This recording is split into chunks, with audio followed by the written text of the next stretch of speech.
ನಮಸ್ಕಾರ ವೀಕ್ಷಕರೇ, ಶ್ರೀ ನ್ಯೂಸ್ ಕನ್ನಡಗೆ ಸ್ವಾಗತ. ನಾನು ಅಶ್ವಿನಿ.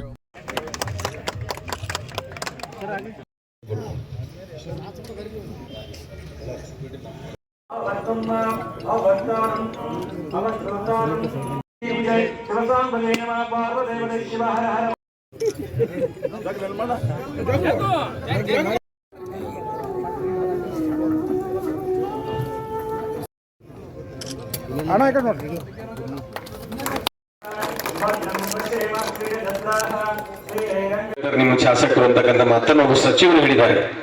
ಅಷ್ಟು ಅನುದಾನವನ್ನ ಹುಡುಕಿ ಎಲ್ಲೆಲ್ಲಿ ಸಿಗ್ತದೆ ಅಂತಕ್ಕಂಥದ್ದು ದಿನ ತಿರುಗಾಡಿ ನಿಮ್ಮ ಕ್ಷೇತ್ರಕ್ಕೆ ಅಭಿವೃದ್ಧಿ ಮಾಡ್ತಾರೆ ಅಂತ ಮಾನ್ಯ ಸಚಿವರು ಹೇಳಿದ್ದಾರೆ. ಬಹುಶಃ ತಾಲೂಕಿನ ಬೆಳಕು ಹಾಕಿದ್ರು. ಬಹಳ ಜನ, ಸುಮಾರು 80-85-100 ಜನ ಜೈಲಿಗೆ ಹೋಗಿ ಅವ್ರ ಮೈ ಮೇಲೆ ಕೇಸ್ ಆಗಿ ಸಾಕಷ್ಟು ಜನ ತಾಲೂಕಿನ ಆ ಶ್ರಮದಾನಕ್ಕೆ ಇದೊಂದು ಸಿಕ್ಕ ಫಲ ಅಂತಕ್ಕಂಥ ಮಾತನ್ನ ಪೂಜ್ಯರು ಆಶೀರ್ವಾದ ಮಾಡಿದ್ದಾರೆ. ಅವರ ಕಾರ್ಯ ಹೀಗೆ ನಡೆಯಲಿ ಅಂತಕ್ಕಂಥದ್ದು ಶುಭಾಶಯವನ್ನು ಕೋರಿರ್ತಕ್ಕಂಥ ಪೂಜ್ಯರ ಪದಾರವಿಂದಗಳಲ್ಲಿ ಅನಂತ ಕೋಟಿಯ ಪ್ರಣಾಮಗಳನ್ನು ಸಲ್ಲಿಸಿ. ಜನರ ಬೇಡಿಕೆ ಇರ್ತೈತಿ, ನಮ್ದೊಂದು ಕನಸು ಇರ್ತೈತಿ. ಈ ಪ್ರಜಾಸೌಧ ಆಲ್ಮೇಲದಲ್ಲಿ ಆಗ್ಬೇಕಂತ ಹೇಳಿ ಕನಸು ಯಾರ್ದಿತ್ತಪ್ಪ ಅಂತಂದ್ರ ಅದು ದಿವಂಗತ MC ಮನಗುಳಿ ಕಾಕವ್ರ ಕನಸಿತ್ತು. ಆ ಕನಸನ್ನು ನನಸು ಮಾಡದಂತ ಅವರು ಹೊಟ್ಟೆಯಲ್ಲಿ ಹುಟ್ಟಂತ ಅವರು ತಂದೆಗೆ ತಕ್ಕ ಮಗ ಅಂತ ನಮ್ಮ ಜನಪ್ರಿಯ ಶಾಸಕರನ್ನ ಬಹಳ ಹೆಮ್ಮೆಯಿಂದ ಹೇಳಷ್ಟ ಇಷ್ಟಪಡ್ತಾ ಇದ್ದೀನಿ. ಕೆಲವೊಬ್ರು ವಿರೋಧ ಮಾಡ್ತಿರ್ತಾರ, ಮತಕ್ಷೇತ್ರದಲ್ಲಿ ಏನು ಕೆಲಸ ನಡೆದಿಲ್ಲ ಅಂತ ಹೇಳಿ. ಅವ್ರಿಗೆ ಕಣ್ಣಿನ ಆಪರೇಷನ್ ಮಾಡಿಸ್ಬೇಕೋ ಏನು BJP ಕಣ್ಣಿಗೆ ಹೋಗ ಗೊತ್ತಾಗ್ತಾ ಇಲ್ಲ. ನಮ್ಮ ಶಾಸಕರು ಮಾಡಿದಂತ 13 ತಿಂಗಳ ಕೆಲಸ ನಾವು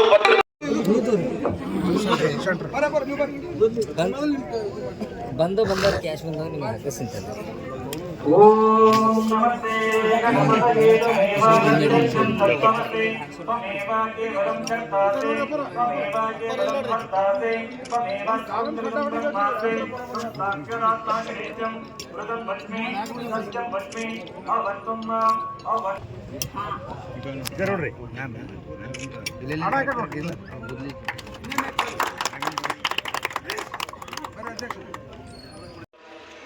ಮತ್ತು ಬಹಳಷ್ಟು ಜನ ಆಲ್ಮೇಲಿಂದ ಬಿಜಾಪುರವರೆಗೆ ಪಾದಯಾತ್ರೆ ಕೂಡ ಮಾಡಿದರು.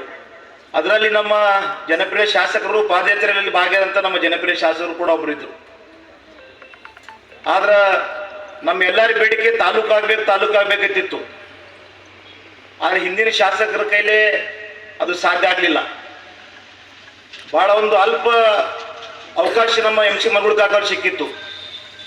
ಅಷ್ಟು ಅಲ್ಪ ಅವಧಿಯಲ್ಲಿನೇ ಕೂಡ ನಮ್ಮ ಆಲ್ಮೇಲ್ಗ ತಾಲೂಕು ಮಾಡಿಕೊಟ್ಟಂತ ಏಕೈಕ ಆಧುನಿಕ ಭಗೀರಥ ಅವರ ಮರಿಲಾರದಂತ ಯಾರಪ್ಪ ಅಂತಂದ್ರೆ ಅದು MC ಮನಗುಳಿ ಕಾಕವ್ರು.